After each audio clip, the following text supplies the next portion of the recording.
Okay, so we've discussed being a resident or a non-resident and buying and selling. What about using a company structure? Because, I mean, this is very relevant in Andalusia, particularly because, as you know, lots of people bought in company structures. Yes. And, I have many, many clients who are selling properties which they've held for 20 years, which are in corporate structures. Yeah. It's very common in those days. Yeah. So what's relevant now? Well, this is a very good question. And this is a question that most of my clients make when they come to Spain and want to buy a property. And the response is always the same. It depends. Yeah. It depends. First, on what you want to do with the property. If you want to do businesses with the property, I would suggest creating a corporate structure. Okay. Second, if you're going to use the property for your personal use, probably it's better to keep it simple and buy it on your own. Yeah. It depends also on the way you're going to finance the acquisition of the property. It also depends on the country where you live. And it also depends on what you usually do with your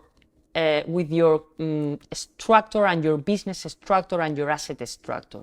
Because many foreign people are used to have their assets and their businesses and their wealth under corporate structures. Yeah. Because this is very common in the States, in UK, in Germany, in Switzerland, in most of the country. Yeah. It is not common to have the assets or the property directly on your personal name.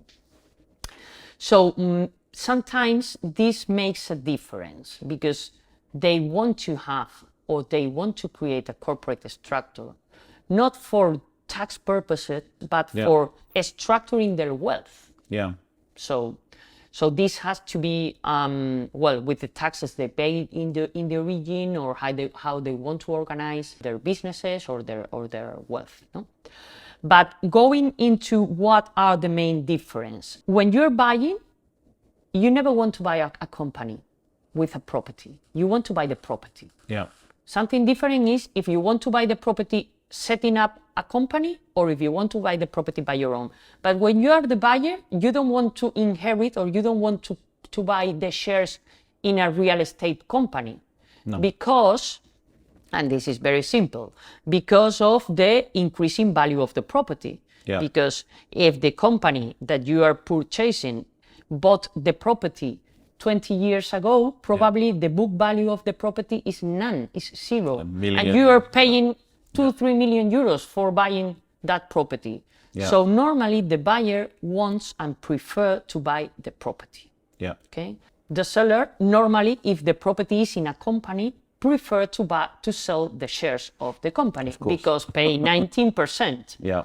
Whereas if the company sells the property, pays the 25%. Corporate tax. Corporate tax. Yeah. Corporate tax. Yeah. And then the problem of selling the property when the property is in a company is that you pay 25% corporate tax. Yeah.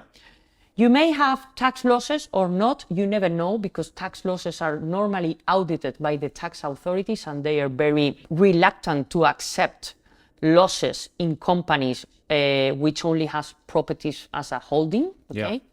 So they normally reject most of the losses of this type of companies. Okay. So you pay 25% on the capital gain when the company sells the property, and then you have the money stuck in there. Okay. How do you get the money back? You have to liquidate the company, of course. Yeah. Now, depending on the country where you live, you may face an additional 19% tax on liquidation because you're getting a capital gain in Spain. So depending on your country of residency, if you reside in a country with a tax treaty with Spain, normally that liquidation doesn't pay taxes, so you only pay 25. Yeah. But if you live in a country with no tax treaty with Spain, for sure you will have to pay 19% additional. Of the 25. Of the 25. Wow. Yeah. So that's why I'm saying it is important and it depends a lot on the circumstance of the buyer and of the seller. Okay. Okay.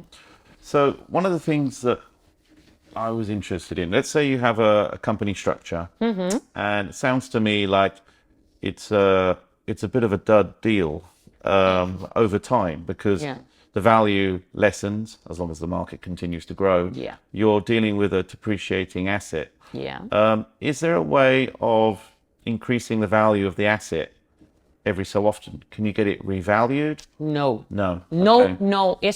Revaluation of properties in a company is forbidden by law. Okay. Of course, from an accounting perspective, it's not possible, but it's not possible from a tax perspective. We had, I would say 10 years ago or something like that, the possibility of making a step up in value of certain properties, paying only 3% tax. Okay. But this is something that happens one or twice every 100 years. They close that loop. So if you have that opportunity, take it. go for that. Yeah. Okay. So that was like a moratorium on value, I suppose. Yeah, exactly. Okay. Yeah. So in terms of buying for a client who's deciding, then it really depends on the country of origin. Yeah. And what they want to do with it. Yeah, what they want to do with the property, because it's not the same buying 3, 4, 5 properties for doing rentals. Yeah, sure. Then I would suggest do it through a corporate structure, because otherwise it's going to be a mess. Okay, it's more simple. Yeah. But if you're going to buy a property for your personal use, 2 or 3 years ago, it may have some sense buying through a corporate structure because of the wealth tax. Yeah. Okay. Yeah. Because when you have a company, let's imagine, I would put an example, a British person that has a UK company. Yeah. And where your holding is in the UK, and you want to buy a property in Spain, okay, and you set up a subsidiary company in Spain to buy that property. So you have the property through a corporate structure, and the top holding is in the UK. This structure prevents the application of the wealth tax a few years ago. Yeah. Well, in fact, until last year. So you were a UK person having a property through a corporate structure in Spain, and you didn't pay wealth tax. Okay. Yeah. Okay. Now the law has changed, and this type of structure are already taxable in Spain for wealth tax purposes, because the law changed last year.